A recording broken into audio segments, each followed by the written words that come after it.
2881 নম্বর হাদিস, 2881। ক্বালা রাসূলুল্লাহ সাল্লাল্লাহু আলাইহি ওয়াসাল্লাম, আল্লাহর নবী বলেন, খামসু ফাওয়াসিকা ইউক্তালনা ফিল হিল্লি ওয়াল হারাম।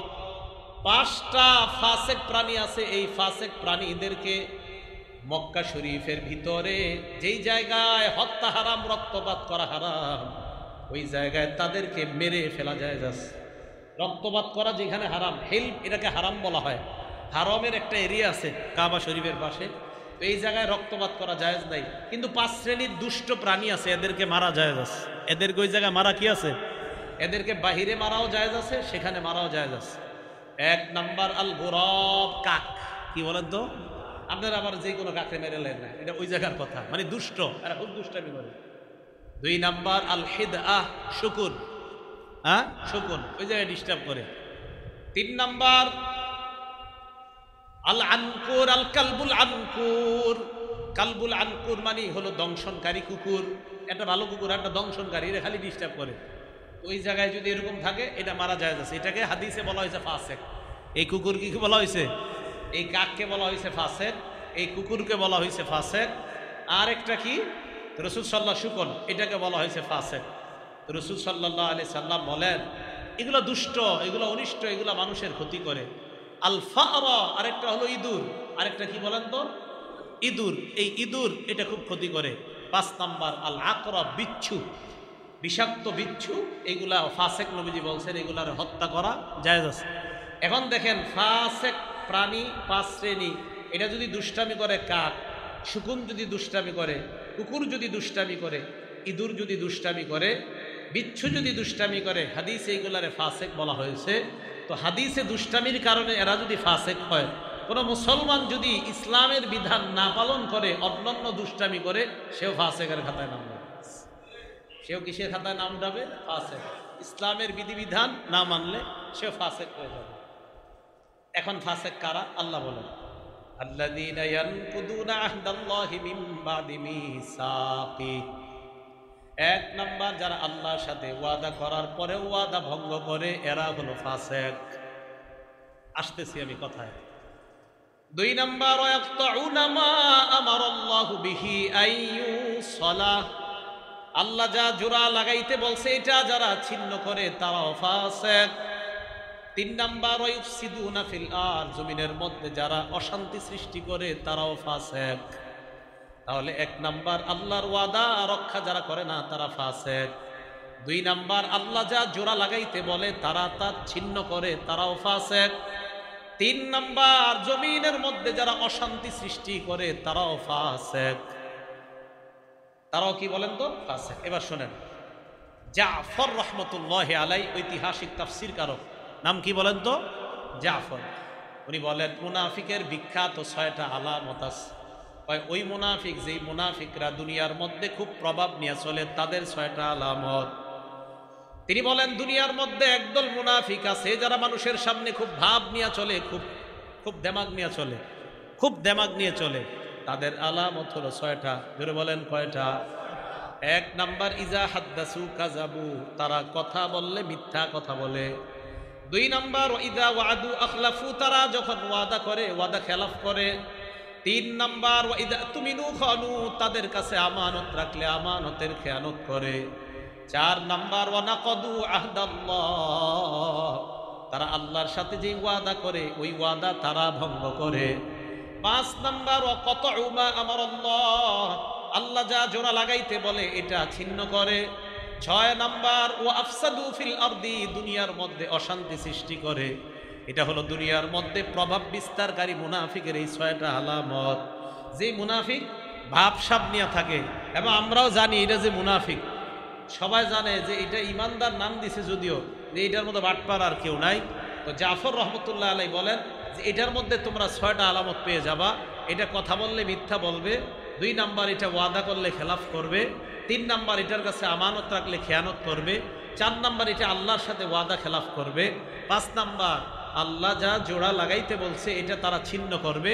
6 নাম্বার, এটা জমিনের মধ্যে ফাসাদ সৃষ্টি করবে। এটা চিহ্নিত মুনাফিকের 6 আলামত। কি মুনাফিক? মানে যারা আমরা চিনি। আরেক দল আছে যাদেরকে আমরা চিনি না, এরা ভয়ে আমাদের সামনে প্রকাশ করে না, হেজে মুনাফিক। এই মুনাফিকের গোপন আলামত হলো তিনটা। বলেন কয়টা? ওই প্রথম তিনটা। ইজা হাদ্দাসা কাযাবা, কথা বললে মিথ্যা বলে। বুখারী শরীফের 33 নম্বর হাদিসে আছে এটা, কথা বললে মিথ্যা বলে। ওয়াইদা ওয়াদা আখলাফা, ওয়াদা করলে খেলাফ করে। ওয়াইদা তুমিনা খানা, এটার কাছে আমানত রাখলে আমানতের খেয়ানত করে। এটা হলো কে? চুপচাপ মুনাফিক। ও কি করে? চুপে চুপে আপনার সাথে যা বলবে মিথ্যা বলবে, কিন্তু আপনার মনে হবে সত্য কথা, আসলে বলছে মিথ্যা। এ আপনার সাথে ওয়াদা করার পরে এমন ভাবে বলবে, ভাই তুমি আমারে দাও 10,000 টাকা দাও, আগামী শুক্রবারে জুমার ঠিক আগে, আজানের আগে দিয়ে দেবে, আর শুক্রবার মরার আগে হবে না, শুক্রবার মরার আগে হবে না। এই ওয়াদা খেলাফ, এই চিন্নি, এগুলো চুপচাপ। 3 নাম্বার, এর কাছে যখন আপনি কোনো জিনিস আমানত রাখবেন, মনে হবে এর মতো পিসাব পুরো দুনিয়াতে নাই, রাখার পরে বুঝবেন এ আপনার আর চিনে না। তাহলে এগুলো হলো গোপন। আর প্রকাশ্যে যেগুলা, এগুলা মিছা কথাও করবে প্রকাশ্যে, ওয়াদা খেলাফ করবে প্রকাশ্যে, আমানত রাখলে খেয়ানত করবে প্রকাশ্যে। এই আমানতের খেয়ানতের ব্যাখ্যা আর করলাম না, করলে কত মানুষ যে ডুববে এটার ভিতরে আল্লাহ ভালো জানে। আর হলো আপনার আল্লাহর সাথে ওয়াদা খেলাফ করবে, আর আল্লাহ যা জোড়া লাগাইতে বলছে এটা ছিন্ন করবে, জমিনে অশান্তি সৃষ্টি করবে। আল্লাহ এই সবগুলা বদ গুণ থেকে আমাদেরকে বেঁচে থাকার তৌফিক দান করুন। এবার আসেন আলোচনায় ঢুকি। আল্লাযীনা ইয়ানকুদুনা আহদাল্লাহ, ফাসিক হলো তারা যারা আল্লাহর সাথে ওয়াদা খেলাফ করে। এই ফাসিক দ্বারা উদ্দেশ্য যদি আহলে কিতাবদের মধ্যে যারা কাফের তারা হয়, বুঝেন। আহলে কিতাবদের দ্বারা উদ্দেশ্য হলো যাদেরকে আল্লাহ তাওরাত কিতাব দিয়েছেন। তাওরাত কিতাবের মধ্যে লেখা আছে একজন নবী আসবে, মুহাম্মদ সাল্লাল্লাহু আলাইহি ওয়াসাল্লাম। এই নবীর অনুসরণ করবা তোমরা। তাওরাত কিতাব পড়ার সময় তারা ওয়াদা করছে, হ্যাঁ আল্লাহ ওয়াদা করলাম মুহাম্মদ নামে নবী যিনি আসবে তারা আমরা মানবো, তার কথা শুনবো, তিনি যা বলবে তা মানবো। আমাদের নবী আসলেন, আসার পর ঈমানের দাওয়াত দিলেন, দাওয়াত দেওয়ার পর আহলে কিতাবদের বেঈমানরা মুনাফিকরা কয় আমরা আপনার কথা মানি না। বলেন নাউজুবিল্লাহ। তাহলে আল্লাহর সাথে ওয়াদা করছে না তাওরাত কিতাবে যে নবী আসলে আমরা মানবো, তাহলে আল্লাহর সাথে ওয়াদা ভঙ্গ করলো। এটা একটা, মন দিয়ে শুনেন। 2, আল্লাহর সাথে আরেকটা ওয়াদা, সেই ওয়াদাটা হলো আমি আপনি এই সবাই আমরা যেখানে যারা আছি, আমাদের আত্মাগুলা আল্লাহ বানানোর পর সবগুলাকে একটা জগতে রাখছে, এটার নাম রুহের জগৎ। বলেন কি জগৎ? ওই জগতের মধ্যে হামান, কারুন, ফেরাউন, সাদ্দাত, নবী, ইমানদার, বেঈমান, আলী, অলি, আউলিয়া, গাউস, কুতুব সবাই ছিল। এখন আল্লাহ সবার সামনে এসে বলছে আলাস্তু বিরাব্বিকুম, আমি কি তোমাদের রব না? সবগুলা আত্মা একসাথে জবাব দিয়েছে ক্বালু বালা শাহিদনা, মাবুদ আমরা সাক্ষী দিলাম আপনি আমাদের রব, আমরা আপনাকে রব হিসাবে মেনে নিলাম। রব হিসাবে, রব হিসাবে আমি আপনি আল্লাহকে মানলাম রুহের জগতে। দুনিয়াতে আসার পর ফেরাউন কয় আমি সবচেয়ে বড় রব। ফেরাউন কি কয়? আমি বড় রব। নমরুদ কয় রব আবার কে? ইব্রাহিম নবী কয় রব হলেন তিনি। ফাইন্নাল্লাহা ইয়াতি মিনাল মাশরিকি ফাতি বিহা মিনাল মাগরিব, রব হলেন তিনি যিনি সূর্যকে প্রতিদিন পূর্ব দিক থেকে উঠায়। নমরুদ তুমি যদি রব হও তাহলে সূর্যটা তুমি পশ্চিম দিক থেকে উঠায় দেখাও। ইব্রাহিম নবীকে নমরুদ প্রথমে প্রশ্ন করছে রবকে। ইব্রাহিম নবী বললেন আল্লাযী ইউহয়ী ওয়া ইউমীত, রব হলেন তিনি যিনি জীবন দেয়, যিনি মৃত্যু দেয়। নমরুদ কয় ফানা উহয়ী ওয়া উমীত, আমিও তো জীবন দেই, আমিও তো মরণ দেই। 2 লোক ধরছে, ধরার পর একটারে মারছে, আরেকটারে জেলখানায় ঢুকাইছে। যেটারে মারছে মারার পর কয় দেখো আমি মারলাম। জেলখানায় যেটারে রাখছে, রাখার পর কিছুদিন পর ছেড়ে দিয়ে কয় দেখো আমি জীবন দিলাম। মারছে যেটারে, মারার পর কয় এই যে আমি মারলাম, আরেকজনকে আমি জীবন দিলাম। মারার নাম আর জীবন দেওয়ার নাম যদি রব হয়, নমরুদ কয় আমিও রব। ইব্রাহিম নবী কয় এটারে থামানোর একটা উপায় আছে। তখনই বললেন ফাইন্নাল্লাহা ইয়াতি বিশ-শামসি মিনাল মাশরিক, আমার আল্লাহ সূর্য উঠায় পূর্ব দিক থেকে। তুমি যদি রব হও তাহলে তুমি সূর্যটা পশ্চিম দিক থেকে উঠায় দেখাও। ফাবুহিতাল্লাযী কাফার, নমরুদ সাথে সাথে ইব্রাহিম নবীর সাথে হেরে যায়। আর কথায় পারে নাই। তো নমরুদ রুহের জগতে বলছে আল্লাহ আপনি রব, দুনিয়াতে কয় আমি রব। ফেরাউন রুহের জগতে বলছে আল্লাহ আপনি রব, ফেরাউন কয় আনা রব্বুকুমুল আলা, আমি তো বড় রব। আমি আপনি আমরা সবাই ওয়াদা করলাম আল্লাহ রব। শুধু তাই নয়, আমি আপনি এই রব বলার মধ্যে ওয়াদা করলাম আল্লাহ আপনি আমার ব্যক্তি জীবনের রব, 2 নাম্বার আপনি আমার পারিবারিক জীবনের রব, 3 নাম্বার আপনি আমার সামাজিক জীবনের রব, 4 নাম্বার আপনি আমার অর্থনৈতিক জীবনের রব, 5 নাম্বার আপনি আমার রাষ্ট্রীয় জীবনের রব, 6 নাম্বার আপনি আমার আন্তর্জাতিক জীবনের রব। আমরা আপনাকে রব মানলাম। আমি আপনি 5 ওয়াক্ত নামাজ আদায় করি ফজরের নামাজের সময়। ছেলের বয়স 25-30 বছর, ডাক দিতে গেলে মা কয় ডাক দিও না, রাত 3টায় ঘুমাইছে। কয়টায়? এই যে আপনি পারিবারিক জীবনে রব না আল্লাহরে মানছেন, তো ছেলের নামাজ না পড়াইলে কোথায় মানলেন? কথা মনে বুঝেন নাই? ব্যক্তি জীবনে রবকে বুঝলাম, তো আপনি ব্যক্তি জীবনে রব আল্লাহরে মানেন, তাই ফজর নামাজে আসলেন। এখন ছেলেরে ডাক দেওয়াটা এটা কোন রব? পারিবারিক জীবনে। ছেলেরে যে নামাজে ডাকবেন এটা কোন ক্ষেত্রে? পারিবারিক জীবনে। তো ছেলেরে নামাজে ডাক দিতে গেলে বিবি কয় ডাক দিয়েন না, রাত 3টায় ঘুমাইছে। তো পারিবারিক জীবনে কোথায় রব মানলেন? আপনার বিবিরে আপনি নামাজের কথা বলেন না, আপনার মেয়েকে আপনি বলেন না, আপনি নিজে নামাজ পড়েন, কপালে দাগও পড়ে গেছে। আপনি ব্যক্তি জীবনে আমার রবকে রব মানতেছেন, পারিবারিক জীবনে মানছেন না। যদি মানেন তো বিবিরেও নামাজ পড়াবেন, যদি মানেন মেয়েকেও বলবেন নামাজ পড়তে, যদি মানেন ছেলেকেও নামাজ পড়তে বলবেন। বরং আপনি টেনশনে থাকেন যে নামাজে ডাক দিলে ছেলেটার স্বাস্থ্যের কোনো ক্ষতি হয় কিনা। ভাই কথা বোঝার চেষ্টা করেন। তাহলে ব্যক্তি জীবনে রবকে, হ্যাঁ ব্যক্তি জীবনে রবকে, 3 সামাজিক জীবনে রব আল্লাহ। চা দোকানের সামনে দিয়ে আসার নামাজে আপনি আসলেন, আসার সময় দেখলেন একদল মুসলমান টেলিভিশন দেখতেছে, তাদেরকে আপনি নামাজের কথা বললেন, এই তো সামাজিক জীবনে আপনি রব মানলেন। টেলিভিশন দেখে মুসলমান, চলো নামাজে যাই, নামাজে যাই। সমাজের কয়টা মুসলমানদের আপনি নামাজের দাওয়াত দিয়েছেন, হুজুর একজনরেও দেই নাই, তো আপনি না আল্লাহরে সামাজিক জীবনেও রব মানছেন। যদি মানেন তাহলে মানুষকে কেন দাওয়াত দেন না? 3। 4 নাম্বার বলেন অর্থনৈতিক জীবনের রব কে? জোরে জোরে বলেন কে? তাহলে সুদ খান কেন?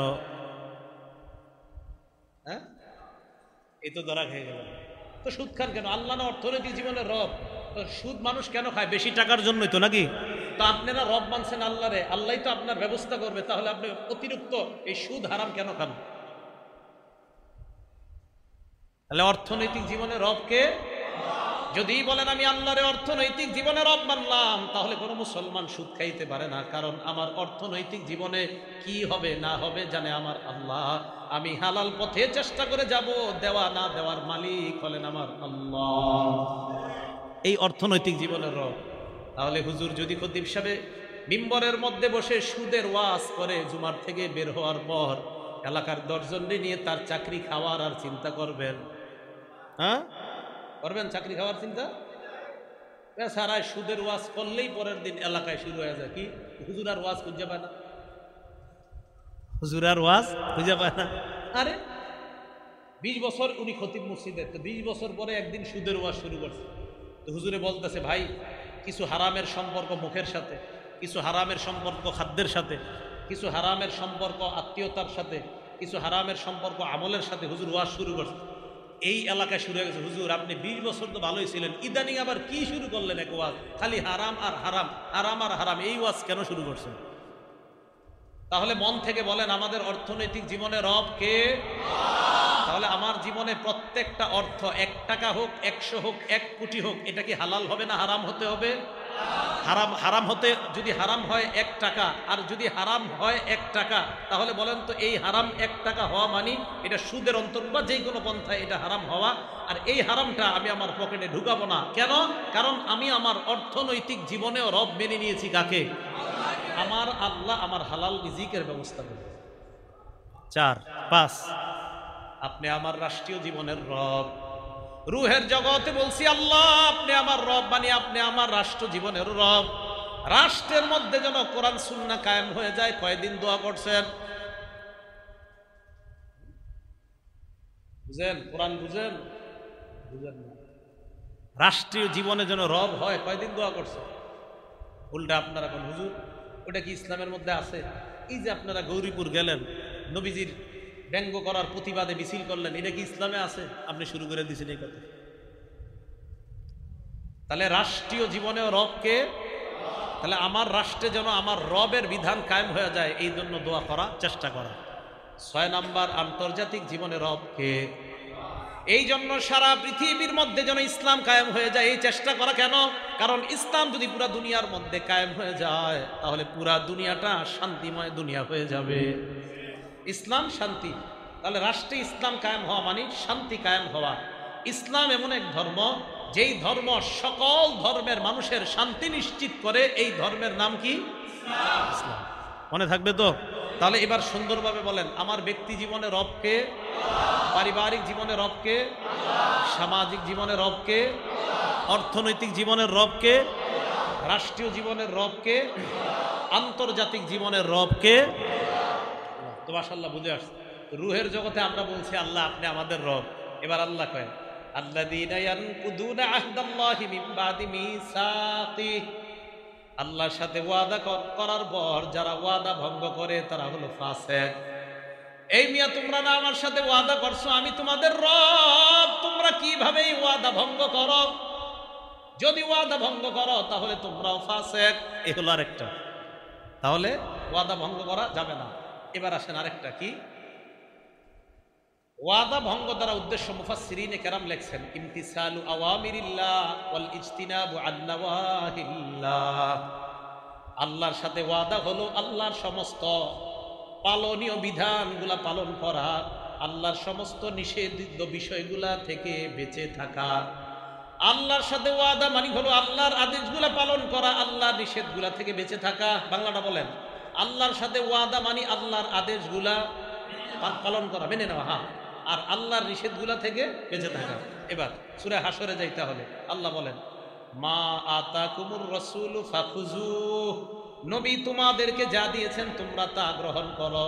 ওয়া মা নাহাকুম আনহু ফান্তাকু, নবী যা থেকে নিষেধ করেছেন তা থেকে তোমরা বিরত থাকো। তাহলে নবী যা দিয়েছেন তা গ্রহণ করার ওয়াদা, আর নবী যা থেকে আমাদেরকে নিষেধ করেছেন তা থেকে আমরা বিরত থাকবো, এই ওয়াদা। ঠিক আছে তো? এখন নবীর কথা যে আমরা মানব, গ্রহণ করব, আর নবী যা থেকে নিষেধ করেছেন তা থেকে আমরা বিরত থাকব, এই ব্যাপারে আমরা আল্লাহর সাথে ওয়াদা করলাম।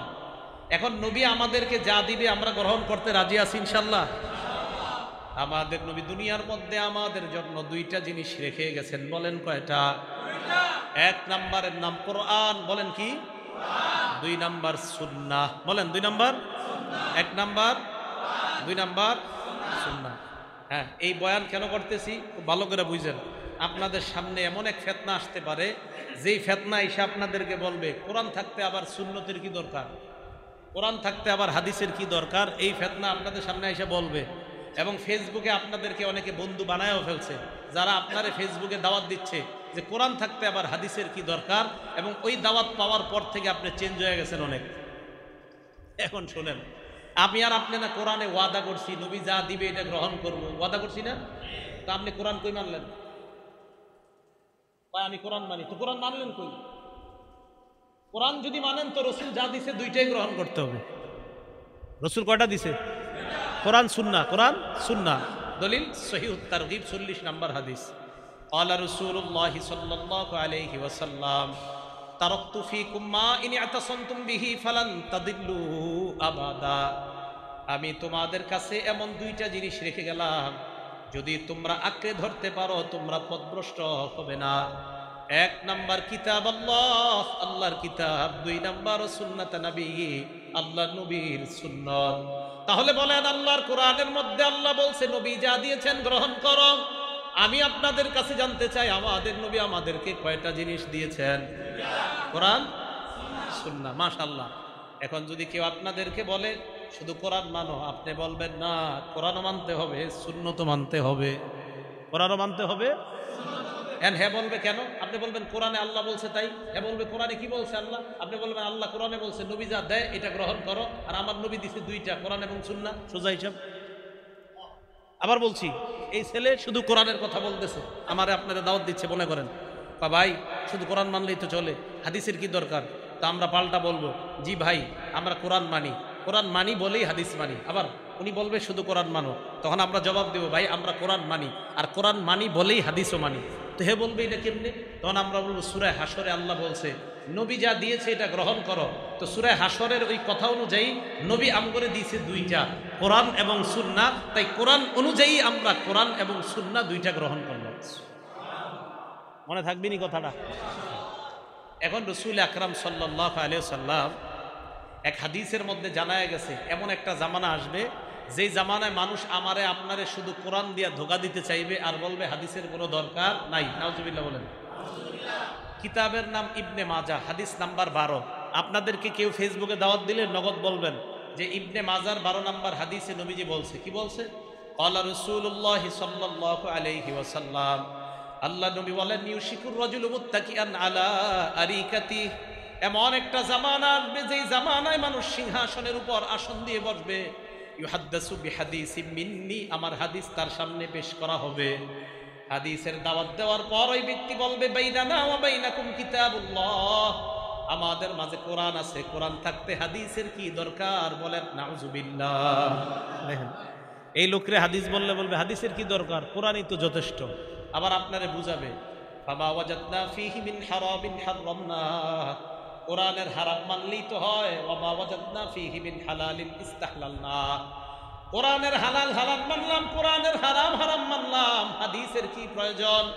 এবার আমার আপনার জবাব হবে তুমি যদি হাদিস না মানো, আল্লাহ নবী বলে দিয়েছেন আলা ওয়া ইন্নামা হাররামা রাসূলুল্লাহ মিসলু মা হাররামাল্লাহ, শোনো তোমরা আমি নবী যা হারাম করেছি আমার হারাম করা আল্লাহর হারাম করার মতো হারাম হয়ে যায়। তাহলে আমার হারাম করা আল্লাহর হারাম করার মতো, আমার হালাল করা আল্লাহর হালাল করার মতো। তাহলে বলেন তাহলে নবী আমাদেরকে কয় জিনিস দিয়ে গেছেন? দুইটা, কোরআন সুন্নাহ। বলেন কোরআন সুন্নাহ।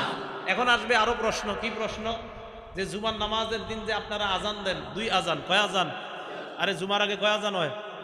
এক আজানে মসজিদে আসেন, আরেক আজানে হুজুর খুতবা দেয়, তাই তো?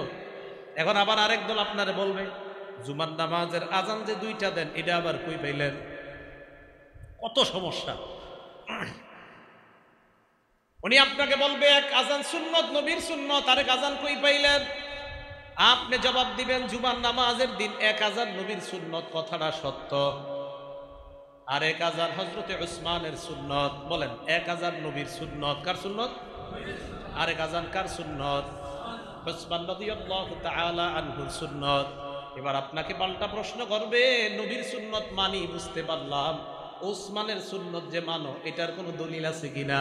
কত টেনশন। জবাবে বলবেন ইবনে মাজার 42 নাম্বার হাদিসে দলিল আছে। ইবনে মাজাহ কিতাবের নাম, কয় নাম্বার হাদিস? হ্যাঁ, কথা মন দিয়ে বুঝেন। ক্বালা রাসূলুল্লাহ সাল্লাল্লাহু আলাইহি ওয়াসাল্লাম, আল্লাহ নবী বলেন আলাইকুম বিসুন্নতি ওয়া সুন্নাতিল খুলাফাইর রাশিদিন আল মাহদিয়িন, তোমরা আমার সুন্নত আঁকড়ে ধরো, আমার খোলাফায়ে রাশেদা হেদায়েত প্রাপ্ত সাহাবার সুন্নত তোমরা আঁকড়ে ধরো, আমার সুন্নত আঁকড়ে ধরো, আমার হেদায়েত প্রাপ্ত সাহাবা খোলাফায়ে রাশিদিন যারা তাদের সুন্নত আঁকড়ে ধরো। এক সুন্নত আজান, এটা নবীর সুন্নত থেকে পাইলাম। আরেক সুন্নত উসমানের সুন্নত, আর নবীও বলছে খোলাফায়ে রাশেদার সুন্নত আঁকড়ে ধরবা। বলেন তো হযরতে উসমান 4 খলিফার মধ্যে আছে কিনা? তাহলে উসমান খলিফার মধ্যে থাকলে উসমানের কথা যে মানতে হবে এটা নবী বলছেন হাদিসে। ইবনে মাজার 42 নাম্বার হাদিস। দাঁড়ান, দাঁড়াও, তুমি দাঁড়াও, এই তাকান। ইবনে মাজার 42 নাম্বার হাদিস। এক আজান দিছে এই ছেলেটা, আজানে জুমার নামাজে আসছেন, আরেক আজান দেওয়ার পরে খতিব সাহেব খুতবা দিছে। মন দিয়ে বুঝবেন, তাহলে এক আজান মানতে হবে, এটাও পাইলাম কি? নবীর সুন্নতে। ইবনে মাজার 42 নাম্বার হাদিসে আছে আলাইকুম বিসুন্নতি, আমার সুন্নত আঁকড়ে ধরো। তাহলে বুঝলাম এক আজান নবীর সুন্নতে পাইছি, তাই এক আজান দিলাম। আরেক আজান কই আছে? কয় উসমানের সুন্নত। কয়টা মানতে হবে? কই আছে? কয় ইবনে মাজার 42 নাম্বার হাদিসে আছে ওয়া সুন্নাতিল খুলাফাইর রাশিদিন, যে আরেকটা হলো খোলাফায়ে রাশেদার সুন্নত, এইটাও মানতে নবীজি বলছেন। তাই হাদিস আংশিক বলা যাবে না, পুরোটা বলতে হবে যে এক আজান মানি নবীর সুন্নত আঁকড়ে ধরার কারণে, আরেক আজান মানি সাহাবাদের সুন্নত আঁকড়ে ধরার কারণে। নবীর সুন্নত আঁকড়ে ধরার কথাও নবী বলছেন, সাহাবার সুন্নত আঁকড়ে ধরার কথাও নবী বলছেন। তাই সাহাবার আমল করা মানি নবীর কথার অনুযায়ী আমল করা। বুঝেননি কথা? তাহলে কোরআন সুন্নাহ, বলেন কোরআন সুন্নাহ। তাহলে কোরআনও মানতে হবে, সুন্নতও মানতে হবে। বুখারী শরীফ হাদিস নাম্বার ৭,২৮১ নাম্বার হাদিস। এই হাদিসের মধ্যে আসছে জাআত মালাইকাতুন ইলান নবী সাল্লাল্লাহু আলাইহি ওয়াসাল্লাম, একদল ফেরেশতা আল্লাহর নবীর কাছে আসলেন। আল্লাহর নবী তখন ঘুমায় রয়েছে। ফেরেশতারা আল্লাহর নবীর সামনে আসছে। আসার পর ফেরেশতারা আল্লাহর নবীর সামনে দাঁড়িয়ে এক ফেরেশতা কয়, ইন্নাহু নাইম, তিনি তো ঘুমায়। আরেক ফেরেশতা কয়, ইন্নাল আইনা নাইমা ওয়াল কলবা ইয়াকযান, তিনি ঘুমায়, তার চোখ ঘুমায়, তার অন্তর ঘুমায় না। নবীজি ঘুমায়, তার চোখ ঘুমায়, তার অন্তর ঘুমায় না। তো নবীজি সাল্লাল্লাহু আলাইহি সাল্লাম তো ঘুমায় রইছে। এখন আপনাদেরকে আমি বলি, আমি যে হাদিস কইতেছি আমি কেমনে জানলাম নবী না ঘুমায়? বুঝে না? আরে নবী না ঘুমাইতেছে তো এই হাদিস জানছি কেমনে? হ্যাঁ, নবীর কি ঘুমায়? অন্তর। এই অন্তর ঘুমায় না বলি তো এই হাদিস জানছি। আবার নবীর কি ঘুমায়? অন্তর। আর অন্তর ঘুমায় না বলেই তো এই হাদিস আমরা জানতে পারছি, না তো জানতাম না। আরে কথা বুঝছেন নি? আল্লাহ জানে, বুঝতেছেন, বুঝতে হবে কিন্তু। তাহলে নবীর কি ঘুমায়, কি ঘুমায় না, আর অন্তর ঘুমায় না বলেই এই হাদিস আমি বলতে পারতেছি। বুখারী শরীফের ৭,২৮১ নাম্বার হাদিস। আপনারা বুঝছেন নি নাকি আমার ধমক শুনে বলতেছেন বুঝছি? আচ্ছা আচ্ছা। রসুল আকরাম সাল্লাল্লাহু আলাইহি সাল্লাম ঘুমায় রইছে। রসুল সাল্লাল্লাহু আলাইহি সাল্লামের কাছে ফেরেশতারা আসছে। আসার পর ফেরেশতারা বলতেছে ওনার চোখ ঘুমায়, অন্তর ঘুমায় না। এবার একদল ফেরেশতা কয়, ইন্নালি সাহিবিকুম হাযা মাসালা ফাদরিবু লাহু মাসালা, এই যে উনি ঘুমাইতেছে তার একটা দৃষ্টান্ত আছে, তার দৃষ্টান্ত তোমরা বর্ণনা দাও। এই কথা বলার পর আরেক ফেরেশতা কয়, তিনি তো ঘুমায়। আরেক ফেরেশতা কয়, আরে তার চোখ ঘুমায়, অন্তর ঘুমায় না। তাহলে কথাটা দুইবার হইল। এবার ফেরেশতারা বলে, মাসালুহু কামাসালি রজুল, দাওয়াত তাবলীগের কাজ যারা করেন গাশতের আদবে ঠিক এইভাবে কথাগুলো বলবেন। তাহলে দাওয়াত দিতে গেলে ঠিক এইভাবে কথাগুলো বলবেন। মাসালুহু কামাসালি রজুল, যে উনি যিনি ঘুমিয়ে আছেন ওনার দৃষ্টান্ত হলো এমন এক ব্যক্তির মতো, বানাদারা, যিনি একটা ঘর বানিয়েছেন, ওয়াজআলা ফিহা মা'দুবা, ঘরের মধ্যে দস্তরখান, দস্তরখানের মধ্যে রং বেরঙের সুস্বাদু খাবার। বা'সা দাইয়া, একজন আহ্বানকারীকে বাহিরে পাঠাইছে, যাও তুমি এই এলাকার যাদেরকে পাইবা দাওয়াত দিবা, বলবা ওই ঘরে মজাদার খাবার আছে, যারা আসবে তারা খাবার খাইতে পারবে। আহ্বানকারী বাহিরে যায়, যাওয়ার পর আমাকে আপনাকে আমাদেরকে ডাক দিয়েছে, চলো ওই ঘরের দিকে। ঘরের মধ্যে দস্তরখান, দস্তরখানের মধ্যে সুস্বাদু খাবার। ফামান আজাবাদ দাইয়া দাখালাদ দার ওয়া আকালা মিনাল মা'দুবা, যারা ওই আহ্বানকারীর ডাকে সাড়া দেয় তারা ঘরের মধ্যে যাইতে পারে, দস্তরখানার খাবার খাইতে পারে। ওয়া মান লাম ইউজিবিদ দাইয়া লাম ইয়াদখুলিদ দার ওয়া লাম ইয়াকুল মিনাল মা'দুবা, যারা দস্তরখানের, যারা আহ্বানকারীর ডাকে সাড়া দেয় নাই, তারা ওই আহ্বানকারীর ডাকে না সাড়া দেওয়ার কারণে ঘরেও যাইতে পারে নাই, দস্তরখানের খাবারও খাইতে পারে নাই। একটু বুঝছেননি? এক ব্যক্তি একটা ঘর বানাইছে, ঘরের ভিতর দস্তরখান বিছাইছে, দস্তরখানে সুস্বাদু খাবার। একজন দরজায় গিয়ে বলতেছে, ও ভাই আসেন সবাই, ঘরে দস্তরখান আছে, সুস্বাদু খাবার আছে। তো যারা আহ্বানে সাড়া দিছে তারা ঘরে আসছে, আইসা সুস্বাদু খাবার খাইছে। যারা সাড়া দেয় নাই তারা আসে নাই, সুস্বাদু খাবারও খায় নাই। নবী কিন্তু ঘুমায় রইছে। ফেরেশতারা বলতেছে, আউযিলুহা লাহু, আমরা যে দৃষ্টান্ত দিলাম এটার একটু ব্যাখ্যা করে দাও। আরেক ফেরেশতা কয়, ইন্নাহু নাইম, তিনি তো ঘুমায়। আবার ওই কথা। ফেরেশতা জবাব দেয়, ইন্নাল আইনা নাইমা ওয়াল কলবা ইয়াকযান, তার চোখ ঘুমায়, অন্তর ঘুমায় না। বাবার ওই কথাটা তিনবার। তো নবীজি তো সব অন্তর দিয়ে উপলব্ধি করতেছে, সুবহানাল্লাহ। এবার ফেরেশতারা বলেন তো কি বানাইছে? ঘর। ফাদ্দারু আল জান্নাহ, ঘরের দৃষ্টান্ত হলো আল্লাহর জান্নাত। আল্লাহ জান্নাত বানাইছে, জান্নাতের মধ্যে দস্তরখান, দস্তরখানের মধ্যে সুস্বাদু খাবার। আহ্বানকারী হলেন ফাদ্দাঈ মুহাম্মাদুন সাল্লাল্লাহু আলাইহি ওয়াসাল্লাম, আহ্বানকারী হলেন মুহাম্মদ সাল্লাল্লাহু আলাইহি ওয়াসাল্লাম। ওই আহ্বানকারী হলেন মুহাম্মদ সাল্লাল্লাহু আলাইহি ওয়াসাল্লাম।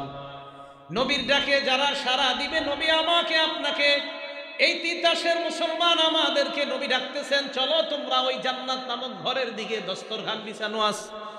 একদল নবীর ডাকে সারা দেয়, তারা ঘরে যাইতে পারবে, দস্তরখানের খাবার খাইতে পারবে। আরেক দল যারা সারা দিতে পারবে না, তারা ধরেও যাইতে পারবে না, দস্তরখানের খাবারও খেতে পারবে না। ফেরেশতারা কয়, ফামান আতা মুহাম্মাদান ফাকাদ আতা আল্লাহ, যারা মুহাম্মদ সাল্লাল্লাহু আলাইহি ওয়াসাল্লামের অনুসরণ করে তারা আল্লাহর অনুসারী হয়ে যায়। ওয়া মান আসা মুহাম্মাদান ফাকাদ আসাল্লাহ, যারা মুহাম্মদ সাল্লাল্লাহু আলাইহি ওয়াসাল্লামের নাফরমানি করে তারা আল্লাহর নাফরমানি করে, বলেন নাউজুবিল্লাহ। এবার আসেন আবার আগের কথায়, নবী যা দিবে তা আমরা গ্রহণ করব। নবী যা দিবে তা আমরা, আবার নবী যা দিবে তা আমরা, তাহলে নবীর কথা মেনে নেওয়ার নাম হলো আনুগত্য। আল্লাহ নবীর কথা মানা মানে নবীর আনুগত্য করা, আর নবীর আনুগত্য করা মানে কার আনুগত্য করা?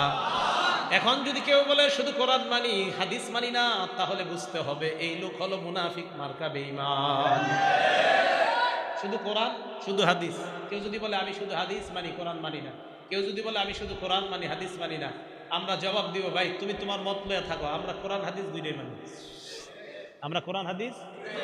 এবার প্রশ্ন, বলেন কেন মানি? সবাই বলেন কেন মানি?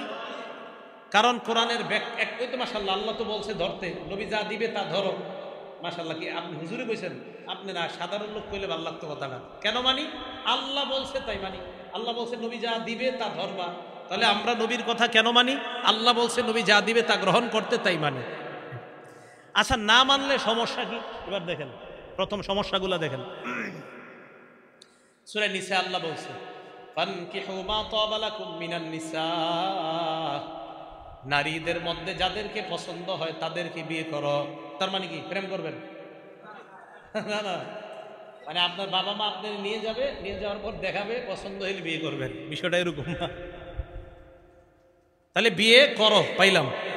সূরা নূরের মধ্যে আছে, ওয়ানকিহুল আয়ামা মিনকুম ওয়াস-সালিহিনা মিন ইবাদিকুম ওয়া ইমাইকুম, তোমাদের মধ্যে অবিবাহিত নারী পুরুষ যারা, তাদেরকে তোমরা বিয়ে করায়া দাও। সূরা নিসায় পাইলাম বিয়ে করো, সূরা নূরের মধ্যে পাইলাম বিয়ে করাও। আবার সূরা নিসায় কি করো? বিয়ে। আর সূরা নূরে বিয়ে। তাহলে কোরআনে আছে কি? বিয়ে করো এবং বিয়ে করাও। আবার বলেন তো কোরআনে কি আছে? করো এবং বিয়ে। কেমনে? এটা কোরআনে নাই। কেমনে? এই যে হুজুর বসে না, বসার পরে বলে না 1.5 লক্ষ টাকা দেন মোহরের বাবদ তোমারে বিয়ের প্রস্তাব করলাম, রাজি থাকলে বলো কবুল। এটা কোরআনে কোন জায়গায় লেখা আছে? তাহলে বলেন তো এটা কই আছে? এই তো মাশাআল্লাহ বুঝে আসছে, কোরআনে আসছে বিয়ে করো, কোরআনে আসছে বিয়ে করাও। পদ্ধতি কই আছে? হাদিস। মাশাআল্লাহ, তাহলে কোরআন লাগবে, হাদিস লাগবে। কেন? কোরআন বুঝতে হলে হাদিস লাগবে। বুঝছেননি সবাই? আসলে বুঝছেননি? আচ্ছা, তাহলে বিয়ে করো বিয়ে করাও কোরআনে আছে, কেমনে? এটা হাদিসে আছে। তাই আমরা কোরআন সুন্নাহ দুইটাই মানি, কোরআন সুন্নাহ দুইটাই মানি। এবার আসেন 17 পারা 7 পৃষ্ঠাে আছে, ইয়া আইয়ুহাল্লাযীনা আমানু রুকউ, হে ঈমানদারগণ তোমরা রুকু করো। কেমনে? কোরআনে নাই। ওয়াসজুদু, তোমরা সিজদা করো। কিভাবে? কোরআনে নাই। তাহলে কোরআনে আছে রুকু করো, কোরআনে আছে সিজদা করো, কেমনে করো? এটা আছে হাদিসে। তাই আমরা কোরআন মানি, হাদিস মানি। কোরআনে নাই ফজরের নামাজ 2 রাকাত, কোরআনে আছে নামাজ পড়ো, সিজদা করো, রুকু করো। কিন্তু কোরআনের মধ্যে ফজর 2 রাকাত, যোহর 4 রাকাত, আসর 4 রাকাত, মাগরিব 3 রাকাত, এশা 4 রাকাত, এই কথা কোরআনের মধ্যে নাই। এর মানে মনে রাখবেন, ফেসবুকে যারা আপনাদেরকে বলে কোরআন মানো হাদিস লাগবে না, তারা একটা সময় আপনারে বলবে নামাজের কথা কোরআনে আছে, সিজদার কথা কোরআনে আছে, রুকুর কথা কোরআনে আছে। তা আপনি যে অনুসারী হবেন ফেসবুকে, আপনি বলবেন হ্যাঁ ঠিকই তো।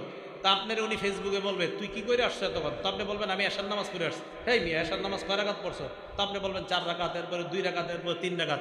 এটা যে পড়ছো কোরআনে কই আছে? ওই আপনার গুরু আপনারে বলবে পাল্টা প্রশ্ন। তা আপনি দেখবেন কোরআনের কোনো জায়গায় লেখা নাই এশা যে 4 রাকাত, এশার যে ফরজ 4 রাকাত, সুন্নত 2 রাকাত, বিতির 3 রাকাত, কোরআনে কোথাও লেখা নাই। এবার আপনার গুরু আপনাকে বলবে অতএব নামাজ পড়া লাগবে না। এই যে আপনারা শেষ করবেন, এইভাবে আপনাকে শেষ করবেন। তাহলে কোরআনে আছে রুকু করো, কোরআনে আছে সিজদা করো। কিভাবে করো বলেন তো? এটা কই আছে? মাশাআল্লাহ। কোরআনে আছে বিয়ে করো, কোরআনে আছে বিয়ে করো। কিভাবে করাবো কোথায় আছে? কোরআনে আছে রুকু করো, কোরআনে আছে সেজদা করো, পদ্ধতি কোথায় আছে? মাশাআল্লাহ। তাহলে আমাদের নবী আমাদেরকে যা শিখাবে তা আমরা গ্রহণ করব, এই অঙ্গীকার কার সাথে করছি? আল্লাযীনা ইয়ানকুদুনা আহদাল্লাহ, আল্লাহর আদেশ আল্লাহর নিষেধ মানার ওয়াদা আমরা করলাম। তাহলে একটা গেল। এরপরে ওয়ায়াকতাউনা মা আমারাল্লাহু বিহি আইয়ুসালাহ, আল্লাহ যা জোড়া লাগাইতে বলছে এই জোড়াটাকে যারা ছিন্ন করে। কমনি এই কথাটা কি না? উঠবেন না তো কোয়া শুরু করলে? আচ্ছা, এর দ্বারা উদ্দেশ্য হলো আত্মীয়তার সম্পর্ক। কি সম্পর্ক? আত্মীয়তা। ভাই ভাই, ভাই বোন, এক ভাই আরেক ভাইরে 40 বছর একজন আরেকজনের চেহারা দেখে না। বাপে চাচার সাথে কেন রাগ? এই জন্য ভাতিজা চাচারে সালাম দেয় না। মানে আব্বার সাথে আমার কাকার রাগ, এই জন্য আমি আব্বা আমার কাকারে সালাম দিই না। চিন্তা করেন, মানে ভাই ভাইয়ের অভিমান হইতেই পারে, দুই ভাইয়ের অভিমান হইতেই পারে, এই জন্য ভাতিজায় ওই চাচারে সালাম দেয় না। কেন? আমার চাচার সাথে আব্বা কথা করে, তাই ওনারে আমিও সালাম দিই না। রক্তের সম্পর্ক যারা জোড়া লাগায়, এটা আল্লাহ কোরআনে বলছে। এখন কি? বুখারী শরীফের 5983 নাম্বার হাদিস। এক ব্যক্তি নবীজির কাছে আসছে, আসার পর নবীজিরে বললেন, আখবিরনি বিআমালিন ইয়া রাসূলুল্লাহ ইউদখিলুনিল জান্নাহ, হুজুর আমারে কিছু আমল শিখায়া দেন যে আমলগুলা করলে আমি জান্নাতে যাব। নবীজি বললেন, 4টা আমল করবা, তাহলে সহজে জান্নাতে যাইতে পারবা। বলেন কয়টা? 1 নাম্বার তা'বুদুল্লাহ লা তুশরিকু বিহি শাইআ, আল্লাহর ইবাদত করবা, এই ইবাদত করতে গিয়ে আল্লাহর সাথে শিরিক করবা না। বলেন আমরা ইবাদতে শিরিক করব না। রাজি আছি তো? এখন মাদ্রাসার ওলামায়ে কেরাম যারা বলবে যে এই এই ইবাদত শিরিক আছে, ওনারা বলার পরে শিরিক ছাড়তে রাজি আছি সবাই? এটা কেন বললাম? আপনারা হোমনার আশেপাশে, তো হোমনার আশেপাশে একটু গন্ধ আছে কিছু একটা জিনিসের, এই গন্ধ যাতে ইবাদতে না থাকে সাবধান থাকবেন। আচ্ছা, কি গন্ধ?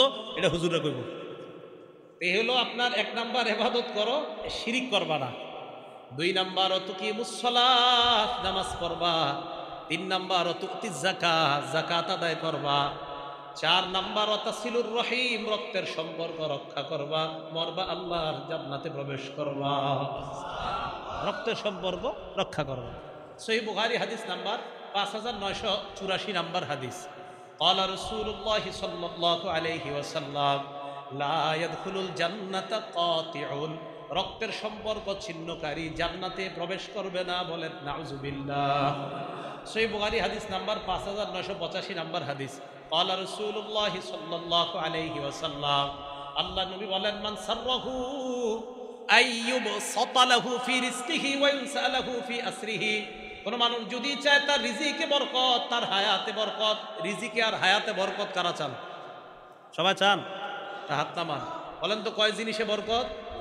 রিজিক এবং, নবীজি বলেন কেউ যদি চায় রিজিকে এবং হায়াতে বরকত, ফালইয়াসিল রাহিমা, সে যেন রক্তের সম্পর্ক রক্ষা করে, আল্লাহ তার হায়াতেও বরকত দিবেন, রিজিকেও বরকত দিয়ে দিবেন।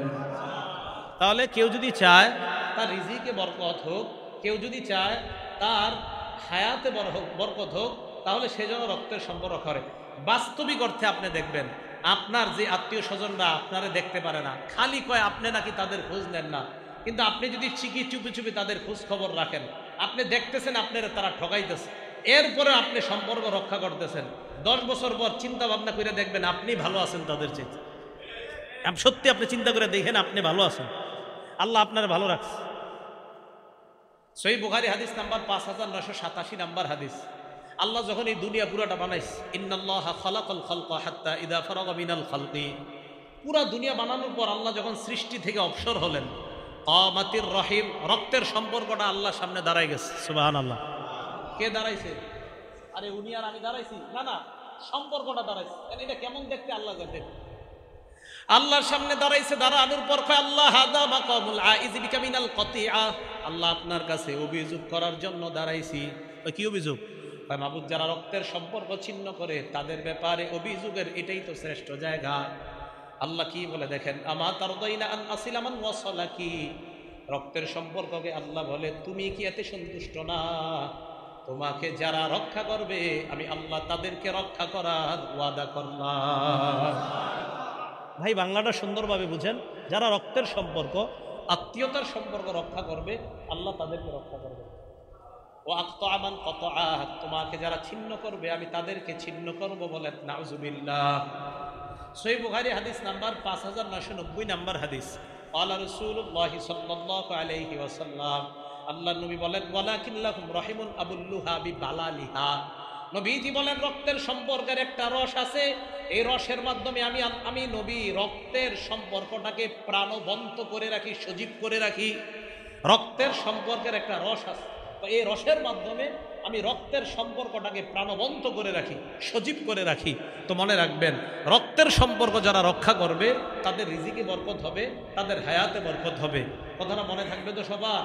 সহিহ বুখারী হাদিস নাম্বার 5991 নাম্বার হাদিস। আপনাদের অনেকের অভিযোগ আছে, আমি জানি, এই বয়ান করার পরে অভিযোগটা করতে পারেন কানে কানে। তো অভিযোগ করার আগে আমি অভিযোগটা বলে দিই, জবাবটাও দিয়ে দিই। কি হুজুর, আমার ভাইয়ের সাথে আমি কথা কইতে চাই, হেই কয় না, আসেনি হুজুর, আমি তো সম্পর্ক রক্ষা করতে চাই, কিন্তু আমার সাথে হেরা রক্ষা করে না। এই অভিযোগটা আপনাদের মসজিদের হুজুরও পায়, আশেপাশের মাদ্রাসা ওলামারাও পায়। হুজুর, আপনারা কোন আত্মীয়তার সম্পর্ক ঠিক রাখতে, আমি তো ঠিক রাখতে চাই, এরাই আমার সাথে ঠিক রাখে না। আসেনি অভিযোগটা? আচ্ছা, এবার অভিযোগের জবাব হাদিস থেকে নেন। ক্বালা রাসূলুল্লাহ সাল্লাল্লাহু আলাইহি ওয়াসাল্লাম, বুখারী 5991। আল্লাহ নবী বলেন লাইসাল ওয়াসিলু বিল মুকাফি। একটু ধরেন তো, এটা দেখেন সবাই, এই মনে করেন উনি আমার রক্তের সম্পর্ক, আমি ওনারে দিলাম এটা। নবীজি কয় শুধুমাত্র এই যে দায়িত্ব আদায় করলা, এটার নামই সম্পর্ক রক্ষা করা না, মানে এটার নামও তো রক্ষা করা। কয় শুধুমাত্র এটাই যে রক্ষা করা তা না। তাহলে কোনটা রক্ষা করা? নবীজি বলেন, এবার ছেড়ে দেন এটা, এই ওনার সাথে আমি ছিন্ন করলাম। নবীজি বলেন ওয়ালাকিনিল ওয়াসিলুল্লাযী ইযা কুতিআত রাহিমুহু ওয়াসালাহা। রক্তের সম্পর্ক প্রকৃত রক্ষাকারী সে, যে ছিন্ন করার পর উনি আমার সাথে ছিন্ন করতেছে আর আমি এটা জোড়া লাগানোর চেষ্টা করতেছি। নবী কয় তুমি প্রকৃত রক্তের সম্পর্ক রক্ষাকারী। তাহলে প্রশ্নের জবাব পাইছেননি? হুজুর, এ আমার সাথে রক্ষা করতে চায় না। নবীজি কয় এ না চাইলে কি হয়েছে, তুমি রক্ষা করার চেষ্টা চালায় যাও, তুমি আল্লাহর দরবারে প্রকৃত রক্তের সম্পর্ক রক্ষাকারী হবে। ভাই বুঝছেননি? তাহলে উনি রক্ষা করতে চায় না, কিন্তু আমি করবো। আমি বারবার যাব, ঈদের দিন খোঁজ নিব ভাইয়ের, ভাই আমার সাথে কথা বলতে চায় না, আমি খোঁজ নিব। ভাই আমার দেখলে অন্য রাস্তা দিয়ে যাইতে চায়, আমি ভাইয়ের ছেলেদের মাধ্যমে খোঁজ নিব, তোমার আব্বা ভালো আছে কিনা। ভাই আমার এই রাস্তায় দেখলে অন্য পথে যায়, কিন্তু আমি চেষ্টা চালায় যাব আমার ভাইয়ের সাথে সম্পর্ক রক্ষা করার। কারণ একটা হাদিস মনে রাখবেন, নবীজি বলছে সম্পর্ক ছিন্নকারী জান্নাতে যাবে না, আল্লাহ হেফাজত করেন। আরশ কই জানেননি আপনারা? আরশ, হ্যাঁ, জান্নাতুল ফেরদাউসের উপরে হলো আরশ। সুবহানাল্লাহ। হাদিস আছে জান্নাতের ব্যাপারে, আমার একটা বয়ান আছে মনে হয়, দেখবেন ইউটিউবে প্রায় 37টা আলোচনা আছে ওটাতে। তো দেখবেন যে ওয়ামিন ফাওকিহা আল আরশ, জান্নাতুল ফেরদাউসের উপরে আরশ, জান্নাতুল ফেরদাউসের উপরে। এবার আমার দিকে তাকান, রক্তের সম্পর্ক, মুসলিম শরীফের হাদিস, আর রহিমু মুআল্লাকাতুন বিল আরশ, রক্তের সম্পর্ক আরশের সাথে এখনো ঝুলা আছে, এইভাবে ঝুইলা ঝুইলা বলতে থাকে মান ওয়াসালানি ওয়াসালাহুল্লাহ, যে আমারে রক্ষা করে আল্লাহ যেন তারে রক্ষা করে। অমান কতানি কতাহুল্লাহ, যে আমারে ছিন্ন করে আল্লাহ যেন তারে ছিন্ন করে। রক্তের সম্পর্ক এটা বলতেছে আরশের সাথে ঝুলা ঝুলা। ভাই সম্পর্ক জুড়েন, আল্লাহ তৌফিক দান করেন। আবু দাউদ শরীফ 4902 নম্বর হাদিস। নবীজি বলেন মা মিন যামবিন আজদারু আইয়ুআজ্জিরাল্লাহু লিসাহিবিহিল উকুবাতা ফিদ দুনিয়া ওয়া মা ইয়াদখিরু লাহু ফিল আখিরাহ মিসলুল বাগী ওয়া কাতিআতির রাহিম। রাসূল আকরাম সাল্লাল্লাহু আলাইহি সাল্লাম বলেন, রক্তের সম্পর্ক ছিন্নকারীরে দুনিয়াতে তো আল্লাহ আযাব দিবেই, আখিরাতে যে তার জন্য কি আযাব রাখছে, এত ভয়ঙ্কর শাস্তি রক্তের সম্পর্ক ছিন্নকারীর জন্য দেখা দিছে। তাহলে এটা ছিন্ন করা যাবে না। সহিহ বুখারী হাদিস নাম্বার 6138 নাম্বার হাদিস। আল্লাহরে বিশ্বাস করি সবাই, আখিরাত বিশ্বাস করি, তাহলে আমার সাথে হাত উঠান। ক্বালা রাসূল, হাদিস পুরোটা বলার পরে হাত নামাইবেন। ক্বালা রাসূলুল্লাহ সাল্লাল্লাহু আলাইহি ওয়াসাল্লাম মান কানা ইউমিনু বিল্লাহ, বলেন যে আল্লাহরে বিশ্বাস করে, ওয়াল ইয়াউমিল আখির, যে আখিরাত বিশ্বাস করে, ফালইয়াসিল রহিম, সে যেন রক্তের সম্পর্ক রক্ষা করে। হ্যাঁ, তাহলে আমি হাদিসটা বলি, বলার পরে বাংলাটা আবার আমার সাথে বলবেন। মান কানা ইউমিনু বিল্লাহি ওয়াল ইয়াউমিল আখিরি ফালইয়াসিল রহিমা, যে আল্লাহ বিশ্বাস করে, আখিরাত বিশ্বাস করে, সে যেন রক্তের সম্পর্ক রক্ষা করে। দেখা যাবো কালকে থেকে কারা কারা রক্ত সম্পর্ক রক্ষা করেন। আপনি কথা কন না একজনের লোকে 10 দিন, আপনার ভাইয়ের লোকে কালকে একটা সালাম দিবেন, আসসালাম, বাড়িতে গিয়ে আসসালাম আলাইকুম ভাইজান কেমন আছেন।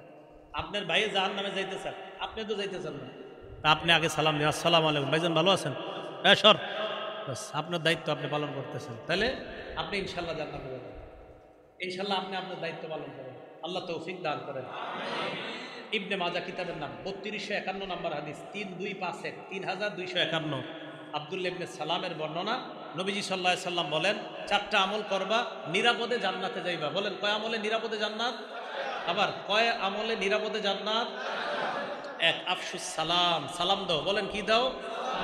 2 নাম্বার আতইমুত তাআম, খাবার খাওয়াও। কি খাওয়াও। 3 নাম্বার ওয়াসিলুল আরহাম, রক্তের সম্পর্ক রক্ষা করো। কি রক্ষা করো।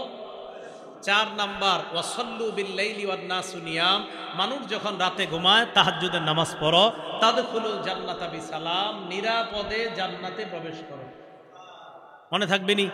সালাম, খাবার খাওয়ানো, 3 নাম্বার রক্তের সম্পর্ক রক্ষা করা, 4 নাম্বার রাতের বেলা তাহাজ্জুদ পড়া। আল্লাহ পাক রব্বুল আলামিন আমাদের সকলকে রক্তের সম্পর্কগুলো রক্ষা করার তৌফিক দান করেন। এবার আসেন ফাসেক কারা। 1 নাম্বার যারা ওয়াদা ভঙ্গ করে, 2 নাম্বার যারা রক্তের সম্পর্ক ছিন্ন করে, 3 নাম্বার ওয়াইফসিদুনা ফিল আরদ, যারা জমিনে অশান্তি সৃষ্টি করে। আল্লাহ পাক রব্বুল আলামিন আমাদের সকলকে এই ফাসেকের খাতায় যেন আমরা নাম না লেখাই। বলেন তো মশার দৃষ্টান্ত কার। মশা এই দৃষ্টান্ত কার। ইমানদাররা কোনো প্রশ্ন করবে না, কারণ বলছে কে। প্রশ্ন ছাড়া আমরা বিশ্বাস করি। আল্লাহ পাক রব্বুল আলামিন আমাদের সকলকে যে কথাগুলো শুনলাম বললাম খাঁটি ইমানদার হয়ে যেন কবরে যাইতে পারি আল্লাহ তৌফিক দান করেন।